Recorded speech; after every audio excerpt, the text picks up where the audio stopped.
And now, it's time for another Dice Tower review with Tom Vasel. It's kind of funny, when I got Mafia in the mail, I said, oh, a new Mafia game, let's check it out. And I was reading through the rules and I said, this seems so familiar. And that's because it is. I was like, this is Werewolf. And then I remembered, oh yeah, most people called Werewolf Mafia when they played it as kids or as teenagers. So this is actually the only version I know of that's actually of Werewolf/Mafia that's published as the Mafia version. Does it add anything different to the game? Well, let's look.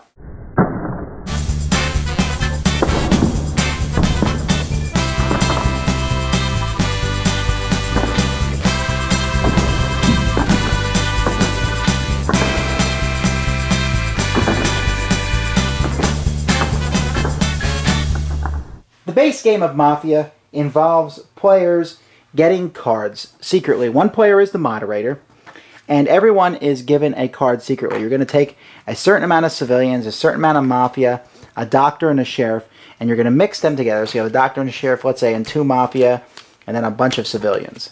And so you'll mix those cards together, and each person will get dealt one of these cards randomly. And so let's say I get this one, okay, I'm a Mafia. I keep that secret. Now, at night, the player who is the moderator of the game, they know everything. They're not really playing the game, they're just moderating it. They are going to say, okay, Mafia, look around. And so the Mafia will look at each other. They'll all look up and from their table, and from everyone else keeps their heads down, and their Mafia will decide who to kill.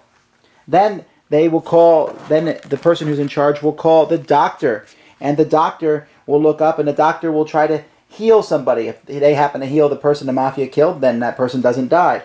Then the sheriff will look at somebody, and the moderator will tell them that yes, they're a werewolf, or no, they're a werewolf. That yes, they're Mafia, or no, they're a civilian. And then everyone wakes up the next day, they find out who dies, that person is out of the game. They go out, they're no longer allowed to talk, because dead men tell no tales.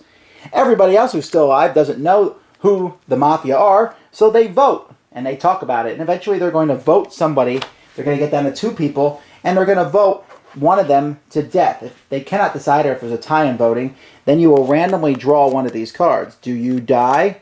Yes! Then we shuffle them again for the other person. Do you die? Yes! Both people die. But both people could live. Or one of them could live and one of them could die. I've never seen actually this used in a werewolf game before. So this was new to me in this game. And the sheriff could say, I'm the sheriff, I know information, I know he's a werewolf. And that's all well and good, but eventually then if the sheriff is too open with the fact that he's the sheriff, then he will die the next night.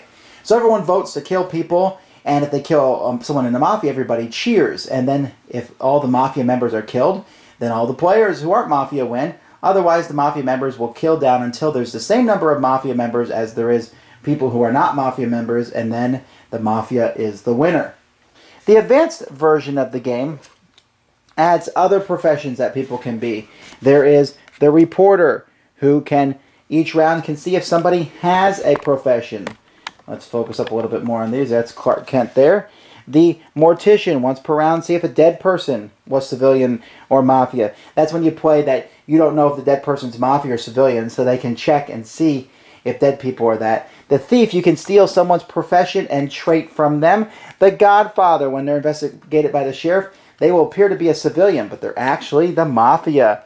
The mole, once per round, see someone's trait. And you can see by the background colors what team they're on. Spy, see someone's profession. The village idiot, when the sheriff looks at him, the sheriff will think he's a Mafia.